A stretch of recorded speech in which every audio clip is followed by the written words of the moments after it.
Now, thank you for your presence at the CII India Symposium. The theme for this session, as you can see there on your screen, is Can India's Growth Be Revived in 2014? That's the million-dollar question, it appears. This is a perspective from India's leading CEOs, and a little bit on the session summary as well. Of course, we know until the last 12 months, India was viewed as rivaling China in double-digit growth rates and lifting millions, hundreds of millions out of poverty in the coming decades. But now the country is struggling to achieve even 6% GDP growth and faces critical challenges in reviving and sustaining economic momentum. So how are businesses, that is many of you here, adjusting and responding to this change scenario? And what would the top 5 agenda items for the new government in 2014 be to get growth back on track? Or will slower growth become the new normal? Well, let's hope not. And this session will include, of course, I should say something about the chair of the session. This is Mr. Girija Pande, of course, no stranger to many of you. He's been in Singapore for a very long time. But just to go through the panelists, and if I can ask each of you gentlemen to come up on stage when you're mentioned. Mr. S Gopalakrishnan, he's the president of CII and co-founder and executive vice chairman of Infosys Limited India. Thank you, sir. A round of applause. Mr. Sat Pal Khattar, the chairman of Khattar Holdings Singapore. Thank you. Dr. Naushad Forbes, the chairman of CII National Committee on Higher Education and director of Forbes Marshall Private Limited India. Sanjiv Bajaj, the co-chairman of CII National Committee on Insurance and Pensions and managing director of Bajaj Finserv Limited.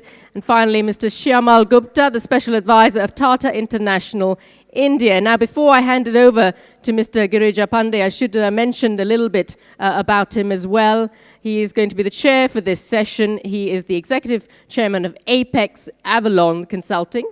And he runs Apex Avalon. It's a Singapore-based company that provides strategic consulting, research and analytics to businesses in this very fast-growing region. Of course, Mr. Pande spent the last 11 years with Tata Consultancy Services based here in Singapore. His last role as chairman of TCS APAC. He was instrumental in setting up TCS's APAC operations and headquarters in 2001, and as CEO pioneered the business in this region from scratch. So may I hand it over to the able hands of Mr. Girija Pande, please, and enjoy the session.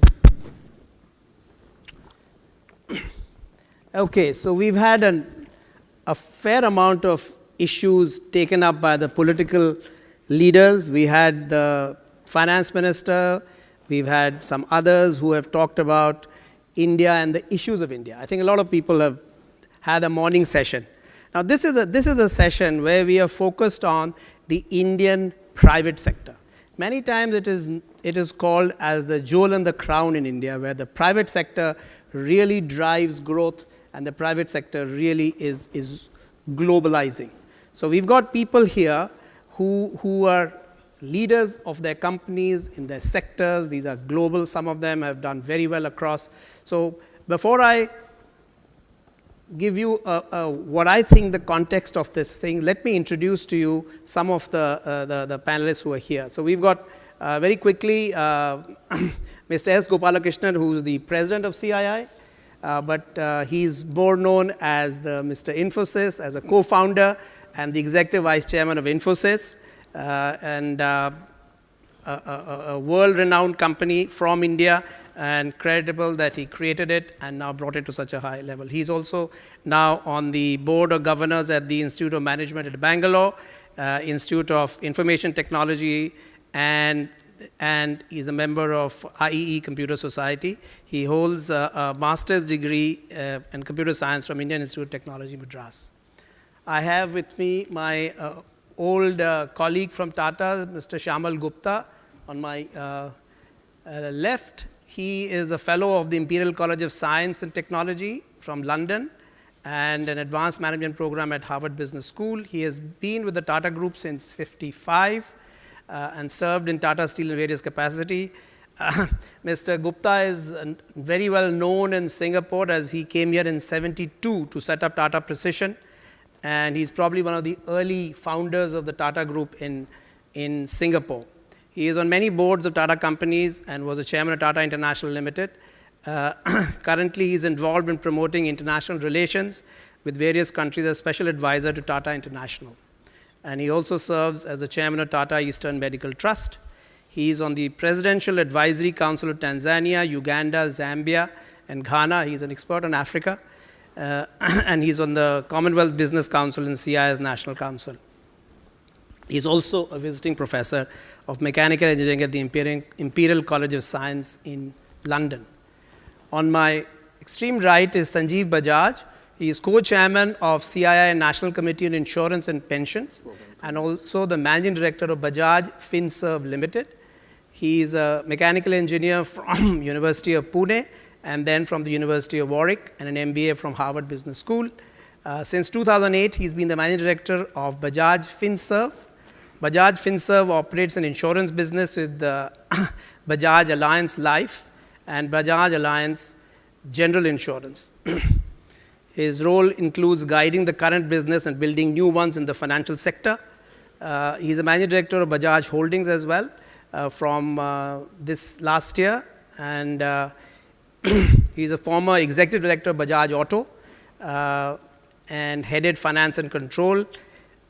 He was judged as the best CFO award in 2005 and one of the top CFOs of India for 2005. So that's Sanjiv Bajaj. Then we have on my extreme right, Dr. Naushad Forbes, chairman of CII National Committee on Higher Education, and he's a director of Forbes Marshall Private Limited. A very distinguished career. Dr. Forbes is a director of Forbes Marshall, a leading steam engineering and control and instrumentation group. He's also the CEO of steam engineering companies within the group.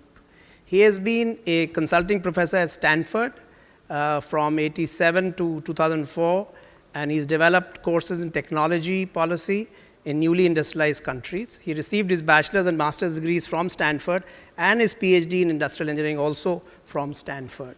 He co-authored a book with David Weil on From Followers to Leaders, Managing Technology and Innovation in Newly Industrialized Country.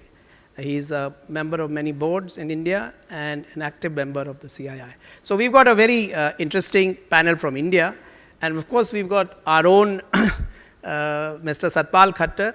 To the Singapore audience, I don't want to talk about too much about him because everyone knows him, but to the outside visitors, he is a prominent lawyer, a prominent community leader in India, an Indian community leader, and a very well-known businessman.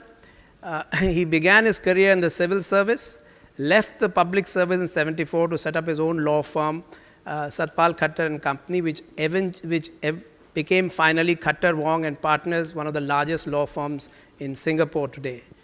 While Mr. Khattar retired from active activities of the firm in 2000, he continued to serve as the chairman of his private investment firm called Khattar Holdings, and has invested heavily in India and very successfully, as he will tell you.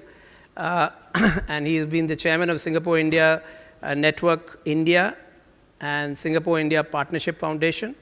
He sits on the boards of many companies, and most of all, for his contributions to growing India-Singapore ties, he was honored with the Padma Shri in 2011, which is one of the top honors in India. Mr. Khattar is from the University of Singapore and with a master's degree. So we've got one Singaporean businessman and then Indian businessman, and I think we can ask a lot of questions today on some of the nitty-gritty issues that we didn't talk in the political discourse in the morning. So let me just set the context, and then I will ask all the panelists here, very distinguished panelists, to take 5 or 6 minutes and give us their views on some of the questions I'll pose to them, and then we can have a Q&A here in the panel, and then we'll open it to everyone here. So we hear the news headlines from India are always, for the last 6 months, have been very, very depressing. I think most of you see those headlines, you get affected by it, And those are kind of, as I call it, litany of sins. We had a run on the rupee. We had a stubborn inflation which continues at 10% plus, a very widening fiscal deficit of 6% plus, a ballooning balance of payment, and a threat of India's rating being downgraded by the rating agencies. And even among the 4 BRIC countries, Indian position was looking very, very shaky. There have been flip-flops that we have seen from here, from the government side, and the retail was being opened and then it was not being opened. There were some issues with the back taxes of Vodafone. I think the finance minister talked about it. And then there was this whole issue of GAR, as it is called, General Anti-Avoidance Rules. The ease of doing business in India. India comes somewhere near 123rd or 24th out of 159 countries. Whereas Singapore is number 1 in ease of doing business. There's been a looming election of 2014 which has stopped any major policy making. And of course, the existing ruling party, as we all know, has been struck by many corruption scandals. So sometimes even no news about India one feels is good news. But clearly that has given a lot of investors, both domestic and international, a lot of anxieties. The investment climate is a sensitive issue and it becomes very difficult with this kind of headline. However, on the other side, as I visit India and look closely at what is happening at the micro level, at the firm level, reforms have started to move. The land bill has been passed, the company law bill has been passed, some of the large infrastructure projects have been cleared. I think the minister talked about it, especially the $90 billion DMIC, the Delhi-Mumbai corridor, certainly taking shape. And similar bottlenecks on coal, power linkages have been removed in some cases. We have seen a return of confidence, especially after Dr. Raghuram Rajan at the RBI, with the rupee stabilizing at 62 bucks. We've had some good exports in the last 3 months. And a good monsoon means a bountiful harvest with the rural incomes expected to soar, which will, and remember, 2/3 of India still lives in rural countryside. The FDI is growing. Still end of March, the FDI for the year was about $23 billion. That means foreign investors are investing. We just heard the announcement by Pepsi, which would now put in $5.5 billion in India. Vodafone, despite all the challenges, is going to put another $1 billion. We saw Hitachi announcing another $700 million. IKEA and H&M retail are opening in India. They've started.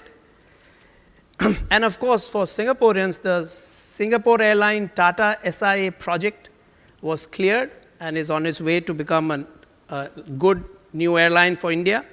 We've seen Ascendas announcing, Ascendas GIC, again a Singapore investor, announcing a $600 million project on real estate. So there are companies on the ground who are going ahead with investments.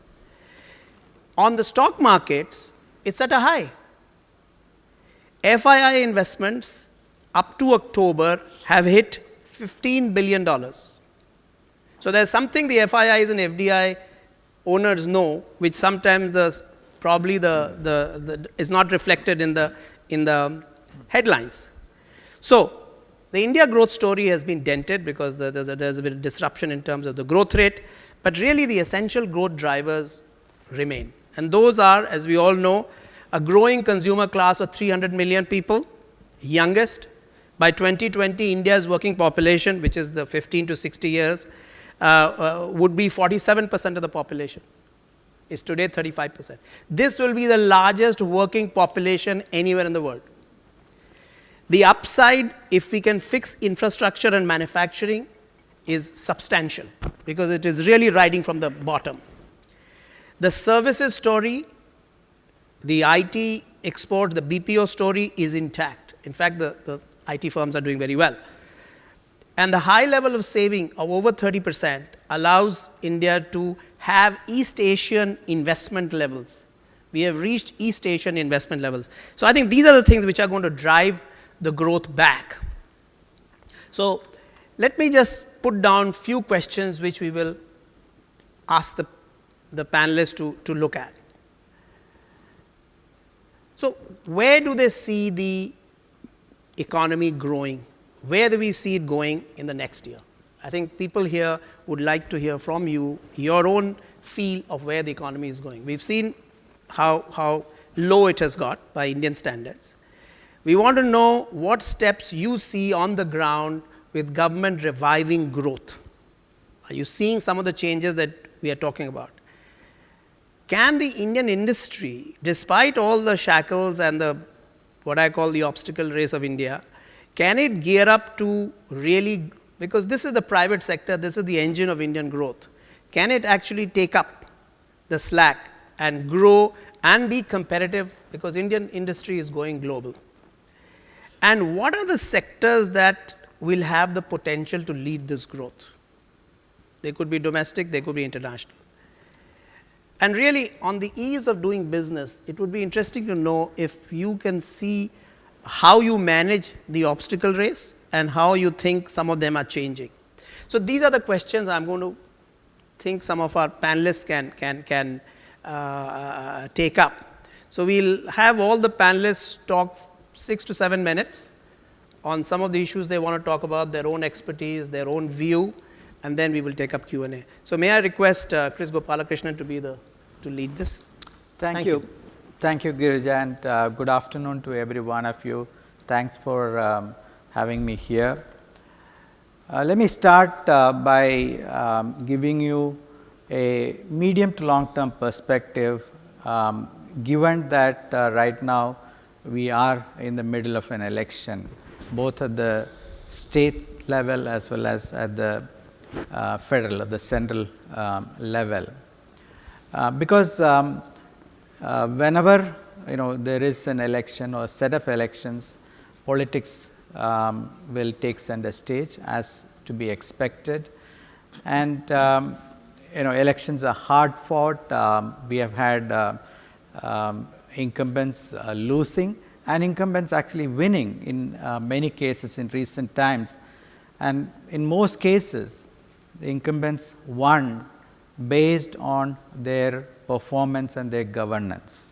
So, that is one important change that we are seeing today in India, where elections are won based on performance. Now, if I look at the last 20 years since let us say 1991, when the economy opened up, we have had 3 separate political groups rule the country. The current UPA government, before that the NDA government, and NDA government had 2 periods they ruled, and we had the third front also ruled for a brief period of time. And in this last 20 years, the average growth rate has been 8%. So, across all political parties, major political parties or major political groups, in spite of coalition governments, because almost all of these were coalition governments, we have had 8% average growth rate. If I look at the states, and some of the states are very, very large, sizes of 50 plus million people, and if I take the top 10 states, which are growing even today at 8% plus, 6 different political groups are ruling these states. Again, I submit that there is support across the political parties for economic reform and growth, and this has been the story in India over the last 22 years. I think this, you may have ups and downs, you may have slow periods, but the direction I strongly believe is to continue the reform process over the next several years. If you look at the last 3 governments in the center, they all have served full 5-year terms, which means that once the election is over, I expect stability for the next 5 years, whichever group comes to power. because we have had coalition governments last 3 times, and all of them have served full 5 years. Now, Girija talked about the action taken by the government in the last 2-3 months, which stabilized the rupee, increased exports, industrial production has gone up, which again shows that if the government acts, situation can improve and will improve. That again to me is a very positive signal, positive data point, because that shows that it is possible for government to act and move the economy in the right direction. Markets are up, rupee is reasonably stable, etc. Now, if I look at reforms themselves, by and large there is consensus that many of these reforms are required. In the short term, politics may play a role in passing one or not passing another reform, but we recently passed the Companies Bill and the Land Reform Bill, several other bills, the Food Security Bill, etc. were passed. So, again, if the government makes up its mind, can collect public opinion along with some of the coalition partners, can get reforms going. Now, goods and services tax, which is on the indirect taxes, reforms on the indirect taxes, that is one reform that can have at least 1 to 2% impact on the GDP growth itself. It streamlines indirect taxes and makes the business more efficient. This will actually also help in ease of doing business, which you talked about. We have been opening up on the foreign direct investments side. The government has stated, and again, by and large, most governments in India want to increase the share of manufacturing in the GDP. Today, manufacturing is about 16%. If you want more jobs, and if you want more jobs for semi-skilled and skilled people, we need to increase the share of manufacturing to maybe 23 to 25%. That again is a transformation that will help us. We are able to control the current account deficit, fiscal deficit. Of course, post the election, I believe will see some discipline. Movement on infrastructure projects, financial sector projects, reforms. Again, my colleagues will talk about that. And lastly, I also want to emphasize the use of technology itself for e-governance, technology for e-commerce. The number of internet users in India will surpass US pretty soon. Of course, will be behind China for the time being, but will surpass US, and amount of e-commerce being conducted online is again going up. The use of mobile technology, use of internet to provide services to people in rural areas, I think is a wonderful story, which again I believe will help in the ease of doing business, because we are reducing the number of interfaces, physical interfaces between the consumer, between small businesses and government. Many of the interfaces are becoming online. So, many of these things I believe will actually accelerate the growth, streamline the environment, and add to the GDP growth. Now, the GDP growth rate will not immediately go up to 8%, but over the next 3 to 5 years, I strongly believe that the GDP growth rate can go up to 8%. It came down over the last 2 years from 8.5% to about 5%. So, it took 2 years to come down, and it may take maybe 2-3 years to get back to the 8% level. And that is the level at which we will need to run the economy, because then we can address the needs of the young population that is getting added to the job market every single year. We need to add 10 million jobs every single year for the next several years if we have to make sure that all the young people who are joining the workforce are employed properly. For this, the government has kicked off a very large and probably the largest education and training program in the world to skill 500 million people over the next 10 years. Because when these people join the workforce, they may not have the right skills. So, the skilling is very, very important so that they get appropriate employment. This itself is a huge opportunity for businesses to take advantage of, because there is a business, there is money to be made in the skilling program itself. And many countries and many organizations outside the country are also participating in the skilling program. So, these are some of my initial thoughts as we debate this. Thank you. So, shall we go on to this side first? Sanjiv, why don't you talk about the financial sector? You said you wanted to talk about that. Sure, thank you. Good afternoon. Let me first start by saying that if you have to try and solve the problem, you need to first recognize that you have a problem. Now, India has fallen in growth from 9%, close to 9% to 5% over 3 to 4 years. I think it took 3 years for the government and all of us to recognize that we had a significant problem. It's only in the last 12 to 18 months that we have recognized explicitly that there's a problem. And I must say that everybody's got together to try and drive change. Now, if I take this a step below and look at financial services industry, which is where I come from, if you look at the banking sector, banks the last couple don't see good quality projects that they can lend to. So where is the growth going to come from? If you look at insurance growth rates, if I were to see the life insurance growth rates from 20-25% in the middle of the last decade are down to negative growth rates.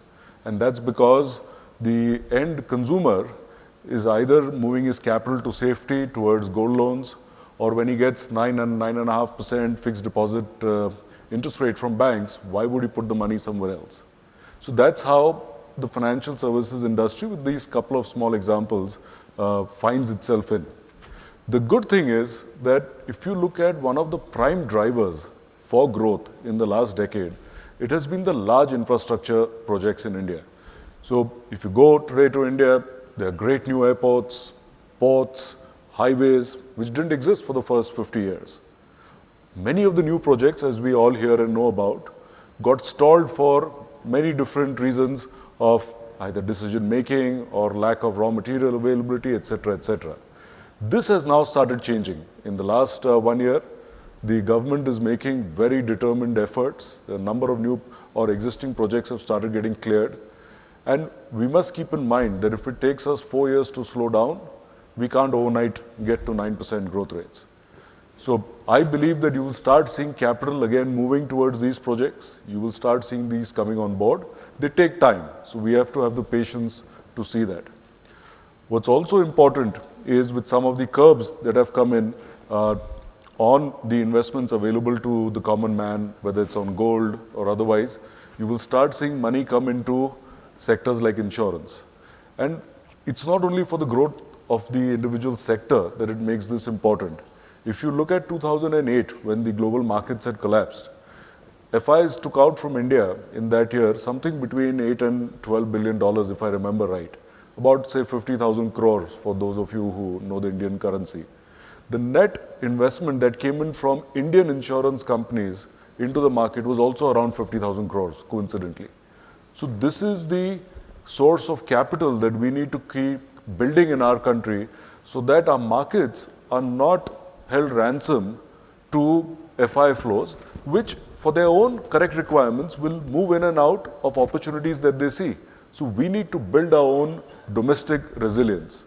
Now versus that 50,000 crores that came from insurance in 1 year, if I were to look at the last 3 or 4 years, the net investment that's come into the stock markets from Indian insurance companies is less than 5,000 crores, less than $1 billion. So that's the swing that you're seeing.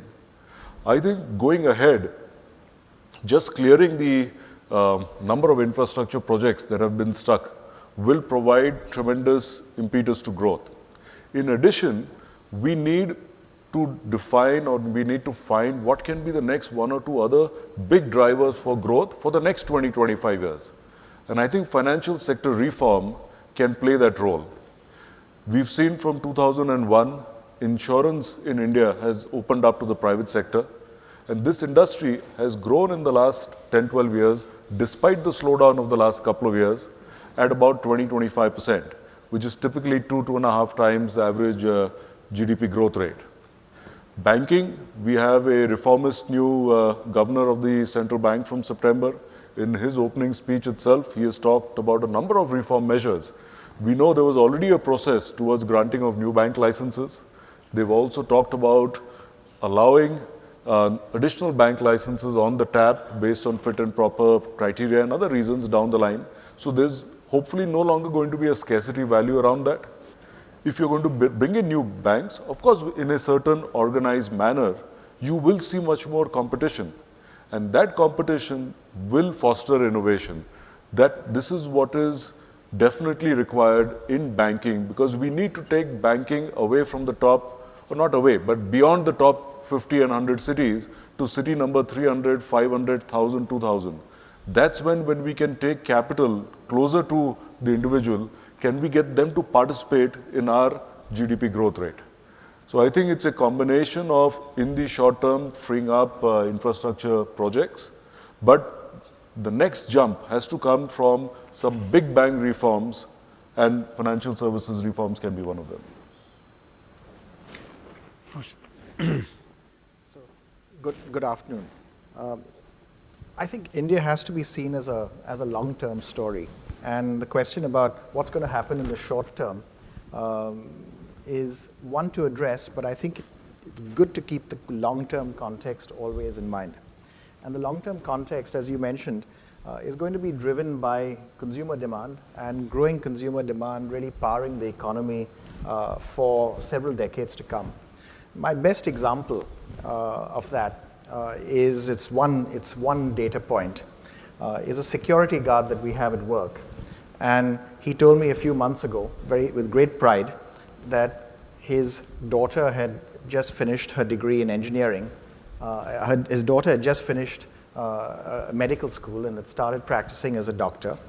And his son had finished his degree in engineering about 2 years before and had started working for GE.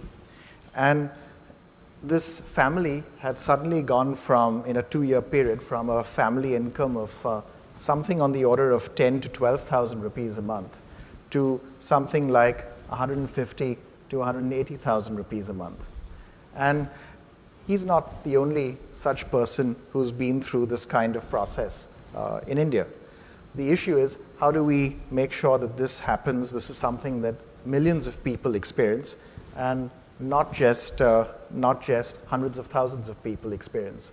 But even if hundreds of thousands of people experience it, that's going to indeed power the economy forward for many, many years to come, because that consumer demand that comes from that 15 times multiple in family income, that's going to power the economy forward for many years, for, I would think, at least a generation, for 30 years. I think if you look at the short term, talking about manufacturing, we've seen, I think the fall in the rupee that we've experienced over this last 2 years has just not been, I think it's been perceived thoroughly inadequately by the press. And I think I would even say it's not been seen adequately positively even by us in industry. I think the fall in the rupee has been terrific for manufacturing. And we're starting to see it show up now in the results of companies. If you look at the textile industry, you look at the half-year results of many of the large textile companies that export, they're all reporting record profits. If you look at the IT sector, many companies are reporting record profits again. This improvement in results is not yet showing up. It's showing up in a reduced current account deficit. It's not yet showing up in increased industrial investment. Industrial investment continues to be dead. Industrial investment continues to be running at a much lower level than it was last year. It shows in the fall in capital goods, in the capital goods sector over these last 2 years. But I think it's a matter of time. I think it's a matter of time before textile firms run out of capacity, IT firms run out of capacity, and you see that same kind of investment in demand, investment in new plant on the ground that will then start bringing the capital goods story back as well. So I think that's going to be something we can expect to see sometime in the next year, to see that upturn in capital goods as some of this growth in demand from exports and from import substitutes starts powering the economy. In the longer term, I think there are even more positive things. And I'll make 2 points. One, if you look at the higher education system, it's a system with many, many problems. But I think it should also be seen as a very responsive system. In India, we've gone from 7% of the age group going through higher education to 20% of the age group going through higher education in a 20-year period, with almost all of that growth coming from the private sector and from private institutes meeting that demand.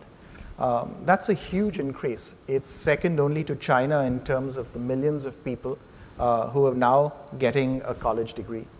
There are all kinds of issues in terms of quality of those college degrees. There are all kinds of issues that need to be addressed in terms of faculty shortages and so on.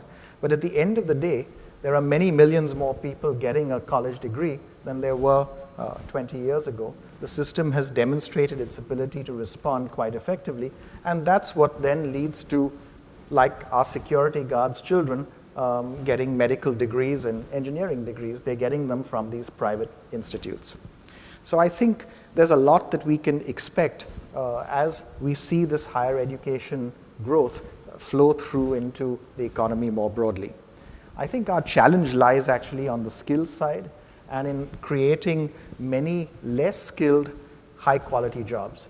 And this challenge of creating many, many hundreds of millions of lower skill, high-quality jobs is a really tough one. That's what the skill development initiative of the government is meant to tackle. If you ask me, it's our core problem that we really need to address as a country. Last comment about technology, and technology particularly in manufacturing. 3 years ago, the government introduced a weighted deduction. It was available for a couple of sectors like pharmaceuticals earlier on, but it was then extended to basically all manufacturing companies of 200% for all R&D investments. The first year, there was no effect in terms of actual R&D spending. The second year, R&D spending in the private sector grew by about 35%. And last year, the first numbers that we are seeing say that it also grew by another 35%. These are significant increases in R&D investments by firms, and it is being spent now and starting to filter through, I think, in terms of building a pipeline of innovative products. When this measure was first introduced, I know in our own organization, at that time we said, well, we'll hire 20 more R&D engineers. We had 45. We said we'll hire 20 more. It took us a year before we actually had those 20 engineers in place. We now have 90 engineers in R&D. And I think that just starts building a pipeline then for the future. And I think we're not unique. There are many other companies like us who have invested in a similar way and where we'll see those effects start flowing through. On the flight coming in this morning, I read the Straits Times.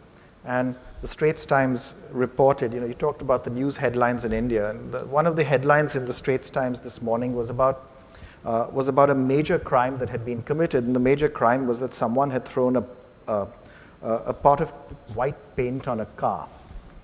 I really envy Singapore. If that's high crime, worthy of headlines, what a wonderful situation. India's not like that. India's messy. It's vibrant. There's all kinds of things going on. We can't blame the international press for their poor coverage of India because all they're doing is picking up stories that are first reported in the Indian press. You know, it's, I think India has to be seen in that context in terms of the story being long-term right, the path being somewhat messy, the path not being particularly planned and organized and simple and clear. But at the end of the day, the path is still robust, the path is still unidirectional, and the path is still positive. Good. Thank you. Syamal, you want to make some comments? Good afternoon to all of you. I'm delighted to be here, and thank you, Girija, for bringing up the problems that India is facing. I'll be trying to say about exports. I think that's the subject you wanted me to do. Exports are growing rapidly. You'll be surprised that leather and leather products have gone about 10% increase over the last few years.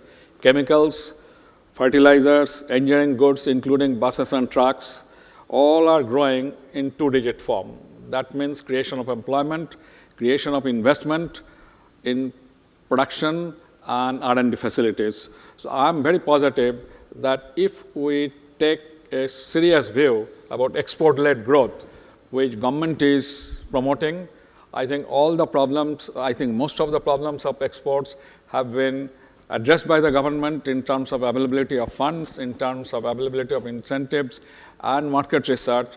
And I believe that with these constraints, what is happening in India within the political situation, part of it can be alleviated by total commitment to exports in a big way.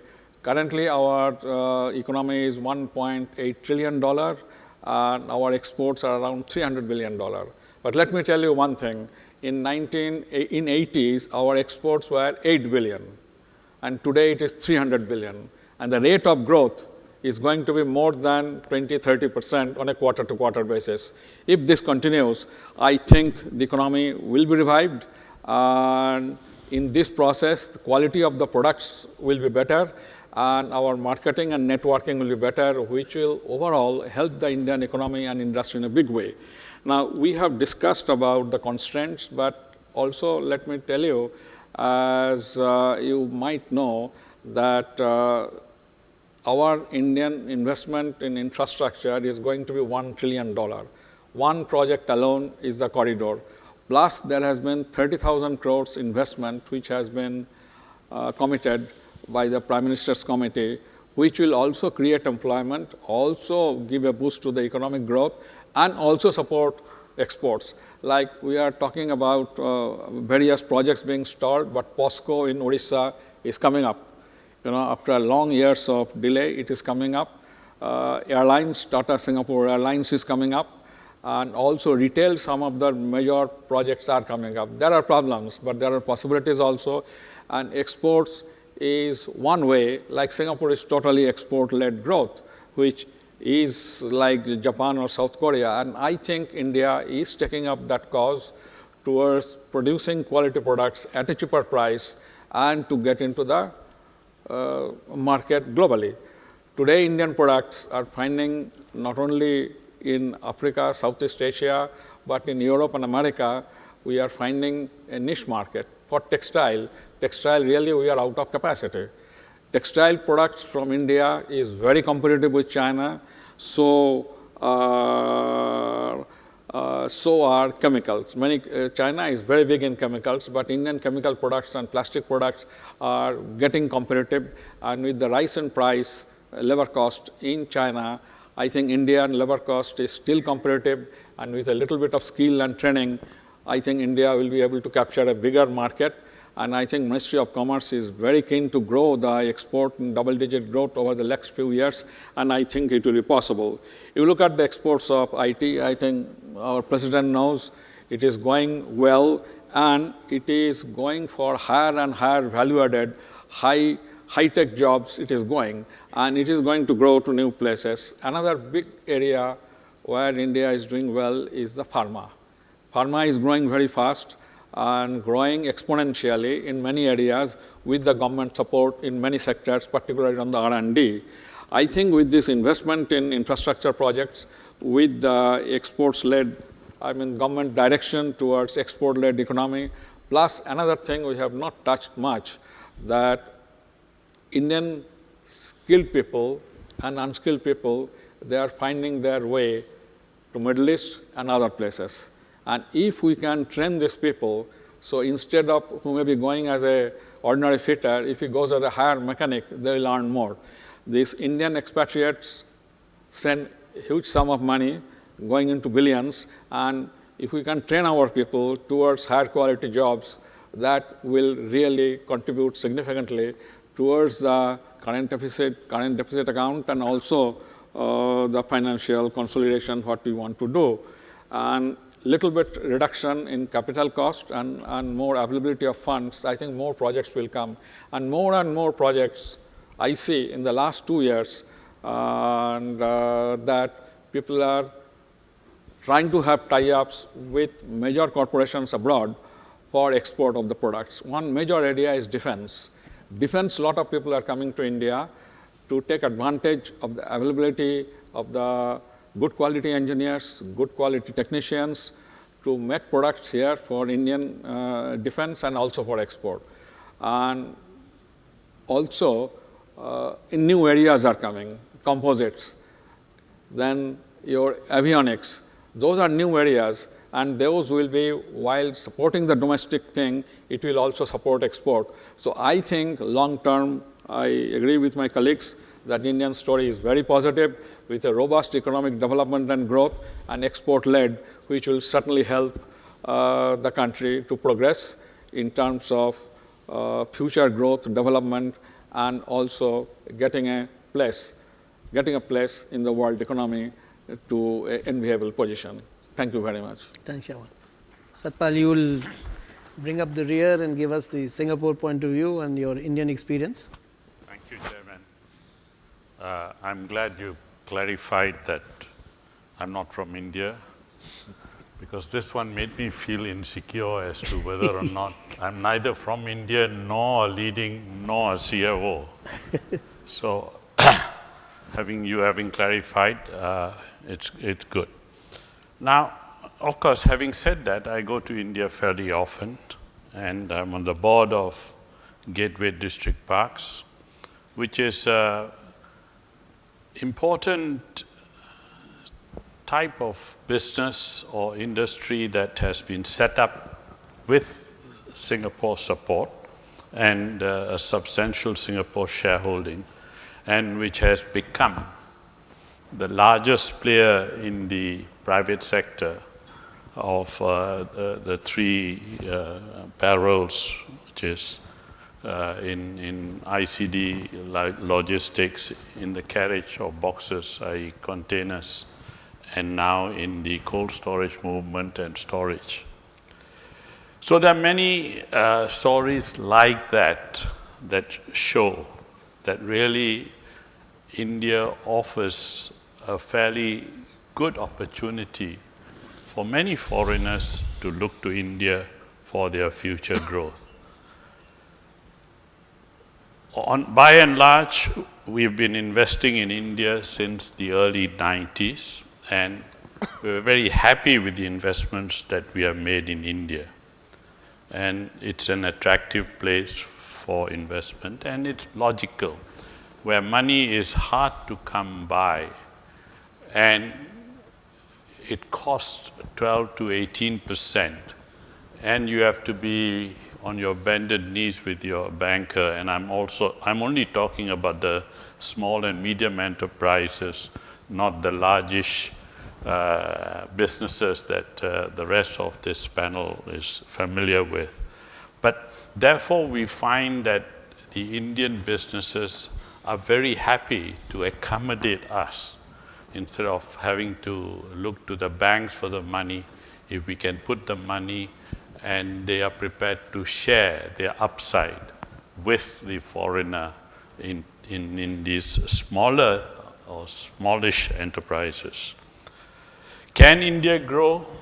I think the answer must be yes. There is no doubt whatsoever. And the story is not so long ago when it was 8, 9, 10, 11, and they were talking about even higher. things have changed, and now India is producing about 5% or thereabouts. Of course, this caveat that India can definitely grow must come with a number of caveats, and among them, and I'm not really wanting to be critical, but India needs to get out of the lethargy that seems to beset the industry in India.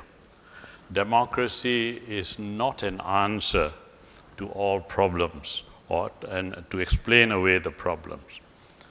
Infrastructure must be improved. There is really no second guess on that. Infrastructure, I remember in 1990s, I took a leading businessman from Malaysia to India. The car broke down, the roads were blocked. He's never come back to India.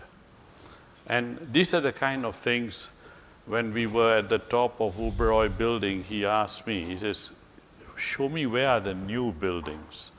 And I pointed to State Bank of India and Air India Towers. He said, no, I'm talking about the new kind of buildings that we are used to in Singapore and Malaysia.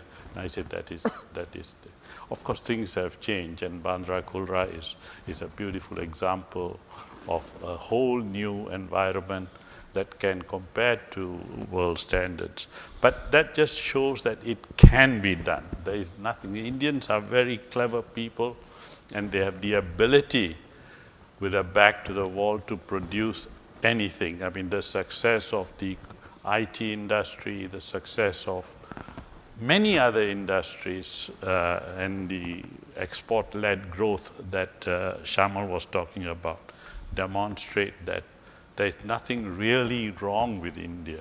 India is capable of meeting the growth targets, and 7-8% is not an issue at all as far as I'm concerned. The stabilizing of the currency is a critical factor. Of course, India was not the only one whose country was devalued, but to put in money and then to see that your investments are now worth 10, 12, 15% less in less than 3 months or 4 months is destabilizing. And not everybody can withstand that kind of write-offs and still be enthusiastic about wanting to invest in the country.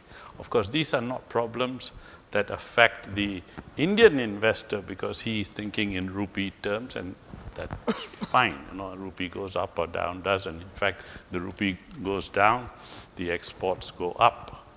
But for a foreigner, it is important that there is some kind of stability, because what it translates to is that when you invest, then you have to put in place a much higher risk component in terms of the IRRs that you expect. And if you put in another 10% or 15% for the rupee devaluation, a lot of Indian investments can become less exciting. But it is, I'm not sure that that is something the Indian government can do too much about. But in my view, it is a qualitative thing. Confidence is a qualitative measure. And if people have confidence in India, this kind of dislocations will not happen. And therefore, the IRR expectation, you don't have to put into place another 5, 10, 15% to take care of possible devaluations. The world actually is waiting to invest in India. A lot of people, of course, China has become the manufacturing center of the world, but most investors also want to see a second base, and India is ideally positioned to be a second base, not even for manufacturing. because nobody wants to put all his eggs in one basket and risk the overcautious, the risks that go with it. What is surprising, and since I go there almost once a month, is that I've found that in the business class, you will find that more than 25% or thereabouts of people going and coming from India are not Indians. So the smaller and medium-sized groups are already doing business. You don't read about them in the press. You don't hear of them. Of course, some of them are subsidiaries or associates of foreigners, foreign companies who use India as a base. But you can see that it's tangible interest that already exists and continues to exist in terms of using India as a base for operations and for the economic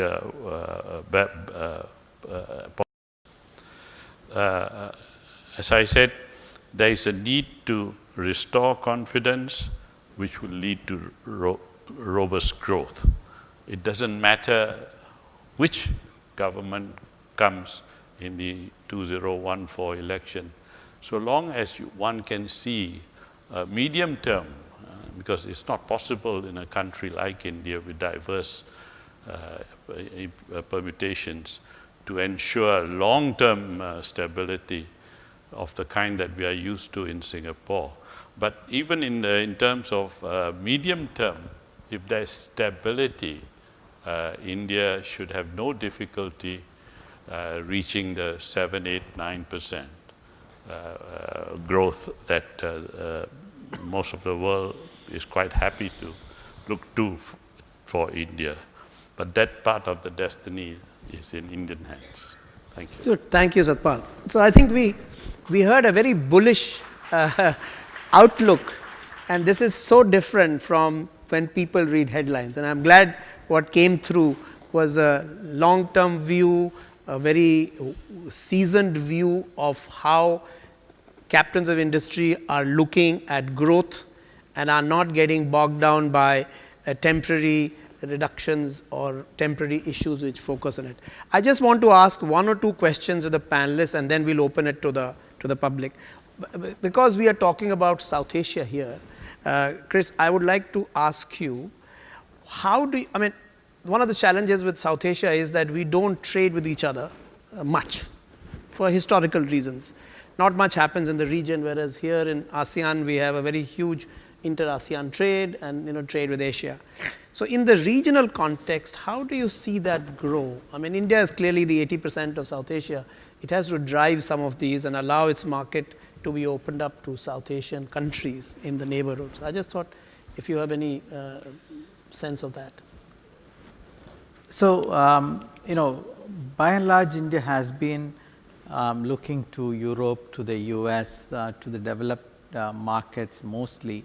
But over the last 5 years, India has consciously started building bridges with its neighbors, with ASEAN.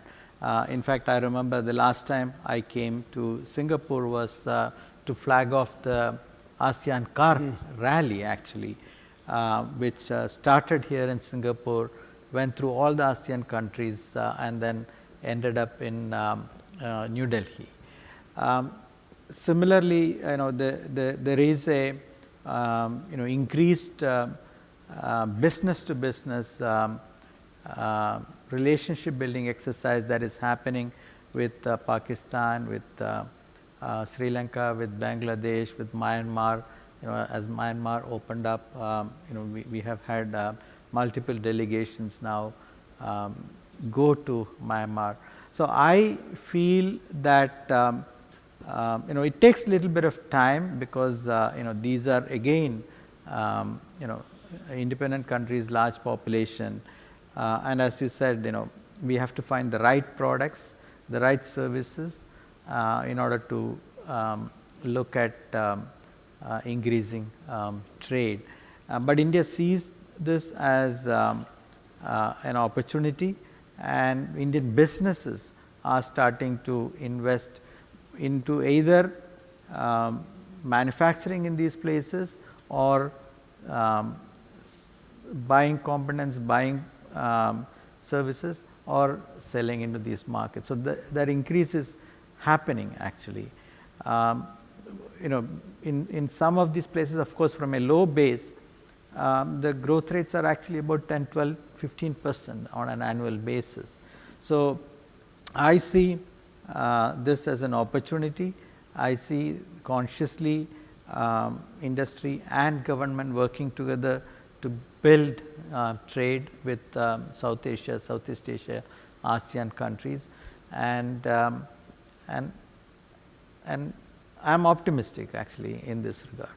Syamal, you want to say something on this? I'll tell you, I think it was in 91 or 94 when Government of India started Look East policy. When Prime Minister Honorable Goh Chok Tong said India fever, So, a lot of things have since then happened. You will see today in Singapore there are 5,000 Indian registered companies, and 90,000 Indian professionals working here. So, I think consciously Government of India and the trade and industry, I think as the President said, is looking towards the east, Burma, Bangladesh, Singapore, Indonesia, and growing presence of Indians in this region. Another thing, let us see, 30 years back, there were not many few Indian companies invested abroad, but today so many Indian companies who are investing abroad, east, west, north, south, is unbelievable. 30 years back, if somebody has $10 check, it has to difficult to go out. There are restrictions and everything. But today there are no restrictions about Indian companies' investment abroad. I think government has been more than liberal, and it is how we take advantage of that. And Look East policy has paid rich dividends to India and also to Southeast Asia. And I think it is Mr. Narasimha Rao, the then Prime Minister of India, and the Prime Minister Goh Chok Tong, they had this theme here, and I think that is really bearing the fruit. You see how much Indian products are here in Indonesia, Singapore, Malaysia, Philippines, everywhere. How much Indian investments are there, and that is again export-led growth which will come. And I am very positive about it, and having been exported from India in 70s, I have gone back and I could see how things have grown over the years since you have taken over Girija over the years. And I am very, very personally, this is an opportunity to tell that I am very thankful to Singapore to give me the opportunity to start Indian operation years back, which has really molded me a lot. And that's why I try to promote what both the countries at the highest level, Look East policy, which has been derived years back. Thank you. Thanks. I want to ask one question which I think bothers a lot of people, and this is about manufacturing in India, innovation. I mean, Indians are traditionally known for very creative thinking. Innovation is in our blood. We call it jugaad, we call it all kinds of things. But manufacturing, we blame it on infrastructure, government, and we say we can never do what China has done. But we all also know that the solution to Indian growth and employment has to be manufacturing. And I think Chris mentioned that we have to take manufacturing from 16% plus into a higher figure. Now, Sat Pal mentioned that everyone's looking for a second base out of China as the Chinese yuan grows stronger and the costs go up. What do you think is the future of manufacturing? What will make it turn? I think what will make it turn, I don't know if there's any one thing that will make it turn. I think it will probably be a bunch of things that come together. But here are a few of the things that would make that happen. First, I think if you start, what we've seen in India is many individual companies that have been very successful, and including manufacturing companies that have been successful. But India's manufacturing success stories are relatively recent. It's a story of the last, I'd say, 12, 13 years, where you see companies, first companies like Bharat Forge, but then others like some of the car companies. You see companies in multinationals like Sandvik, which are starting to use India as a base for global sales. You see more and more individual companies that are being very successful in manufacturing. What we have not seen is manufacturing overall being really successful. And that's the challenge. The last 20 years manufacturing has grown at an average of about 8%. It's okay, but it's nothing compared to what we need, including nothing compared to what we need if we're going to raise the share of manufacturing in GDP to 25%. If you work out those numbers on an average, we need to grow manufacturing at around 15% a year, year on year, for the next 20 years to get manufacturing to 25% of GDP. That's a real challenge. Yeah? It's going to happen only if we have large export success stories and if we can attract investment in manufacturing specifically. So far, the investment that's come into manufacturing has largely tended to cater to the Indian market. It has tended not to see India as a base to manufacture for the world.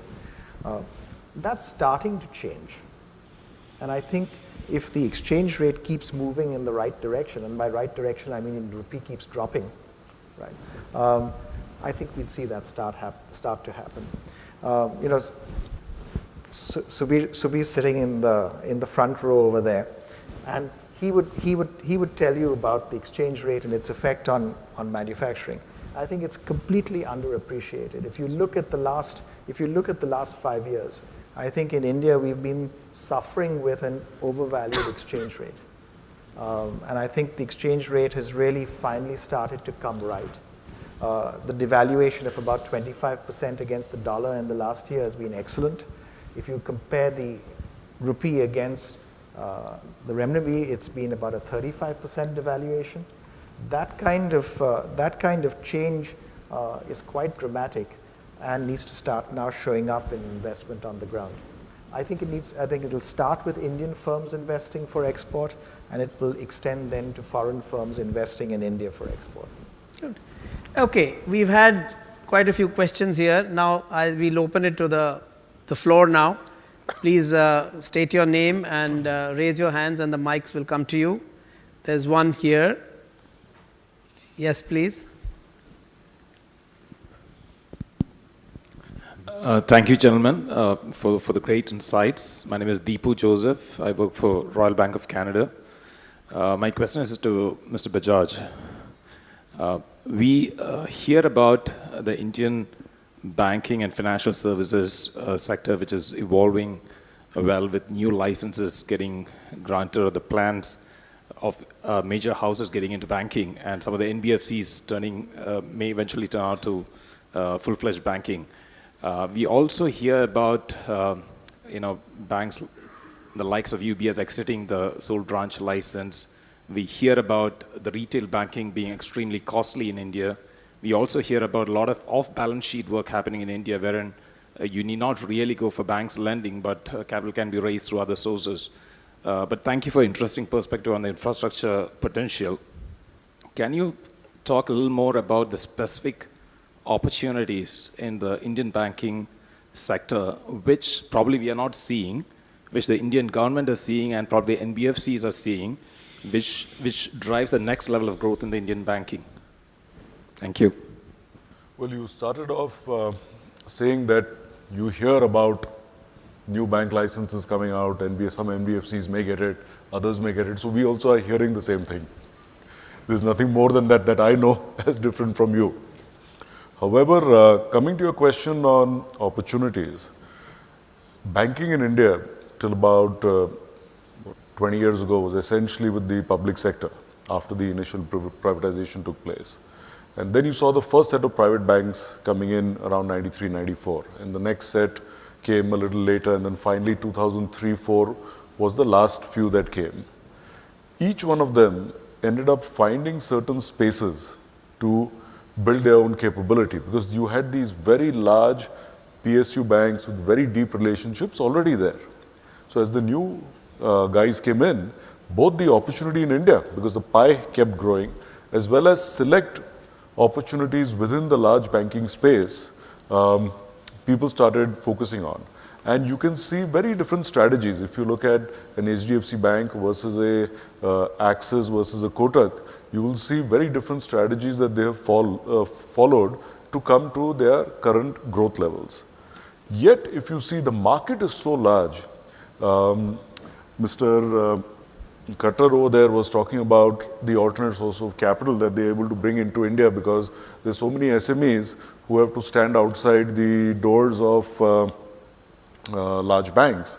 And I would like to tell him that, India has always been a very gracious and hospitable country. So it's no longer the situation where they have to stand outside, but we give a little bit of business to our friends as well to welcome all of you all in. But on a more serious manner, there is significantly higher demand than supply when it comes to financial products for, say, the SME sector. And I'm taking that as one example. It doesn't mean that the existing banking system doesn't cater to them. But let's keep things in perspective. At 5% growth for an economy of our size, we are still amongst the fastest growing economies in the world. When that moves to 8-9%, things are rocking. And can you imagine the additional capital that is required by the country to grow? So opportunities are across sectors. If you look at consumer sector, and one of our companies actually works in consumer lending, and in the last 5 years, we have grown our bottom line at a CAGR of 95%, and not by being reckless, we are ultra conservative. And I'm not trying here to give our own example, but more as a way to bring a certain relevance to your question. Now, we've managed to do that where banks also do consumer lending. So India offers significant opportunities. If you look at the size of the market today, most large banks still end up making a large part of their money in the top 40, 50 cities. They're present, of course, in much larger cities, partly because of RBI's requirements as well.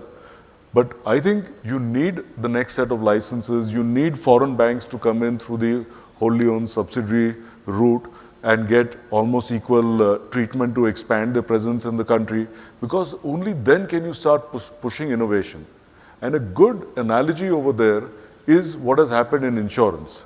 With insurance, and as I said earlier, opening up over the last 10, 12 years, not only the variety of products, the reach, customer service, everything has significantly improved.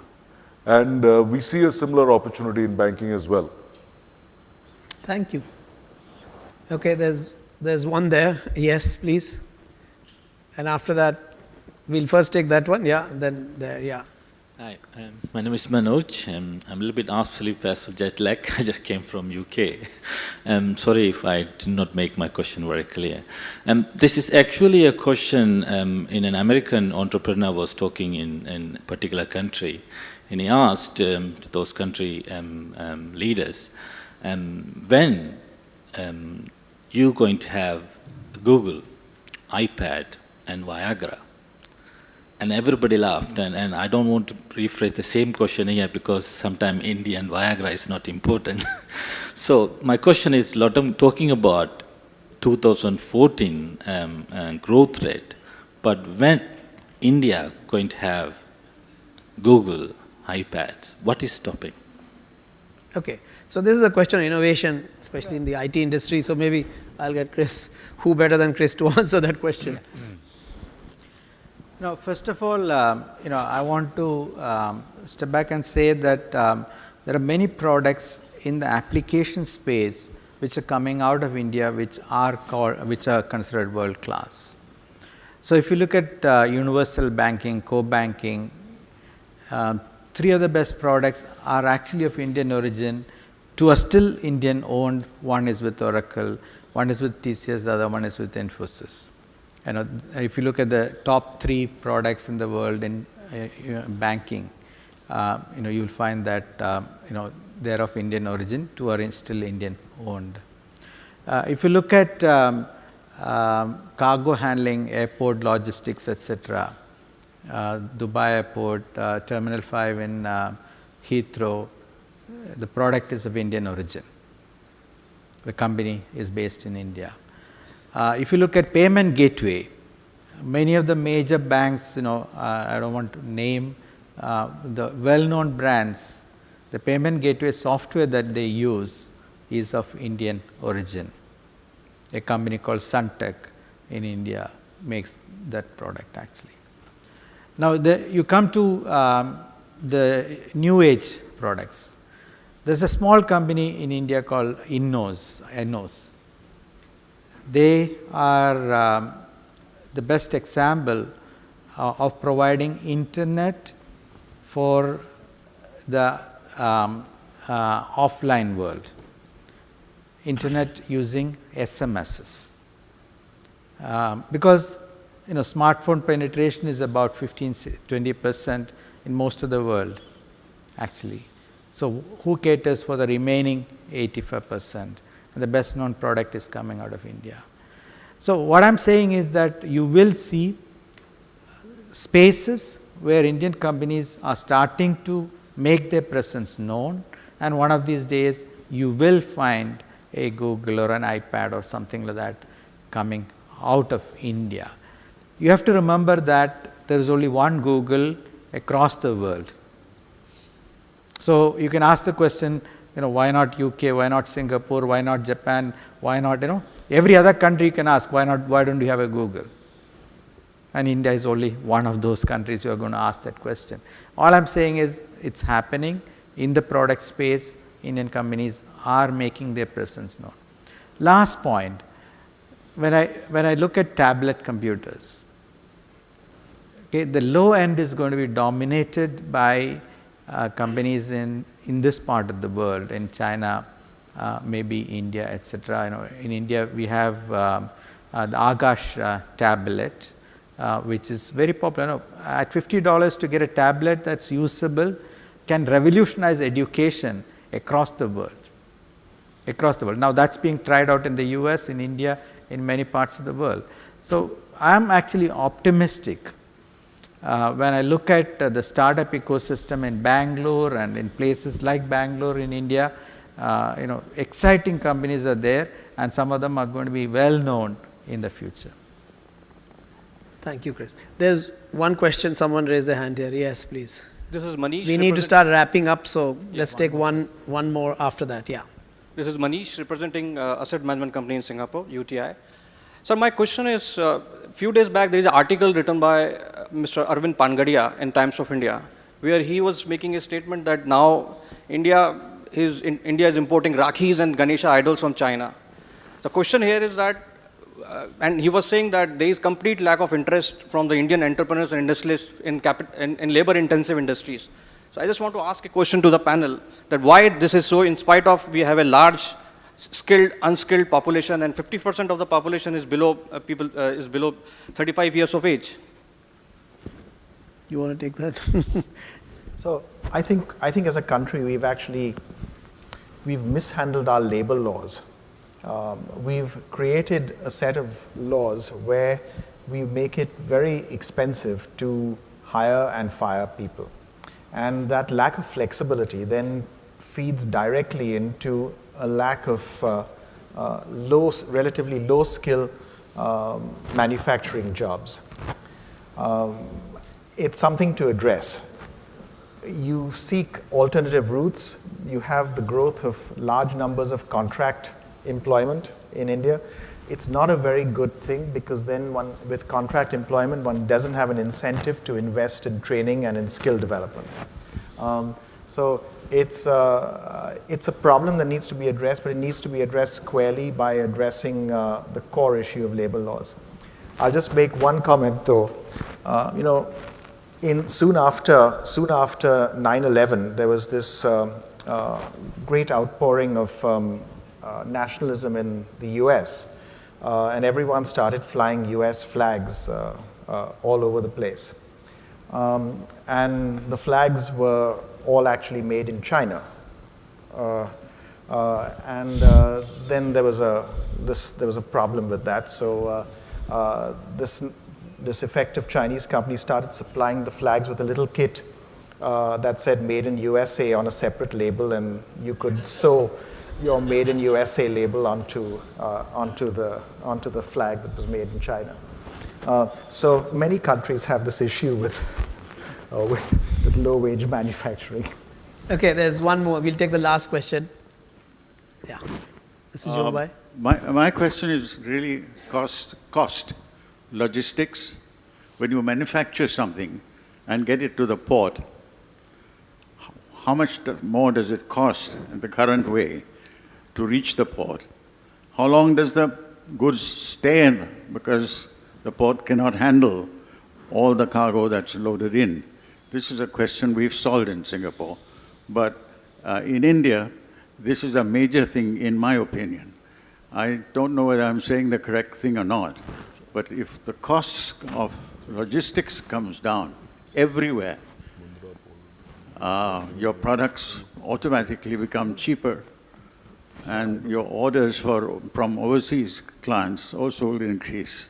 Thank you. So let's put this question to Sat Pal. Have you seen an improvement in the movement and reduction in travel time on containers? Definitely. You have an experience of running. Yeah.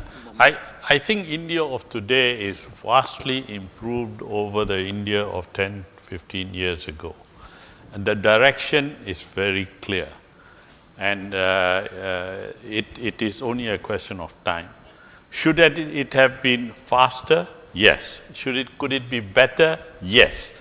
And there is still a vast area on which it can be. I mean, we are in the logistics business, Mr. Jumaboy, and we find that we meet a need which, of course, you can't get rid of that need altogether, but the cost of ships are clogged even today. The handling is still slow. It's also subject to whimsical strikes every now and then. But these are challenges which are not going to disappear in India, much as I think some of us would wish it to be so. But the steps are all in the right direction. Can costs come down? Yes. Can they come down substantially? Yes.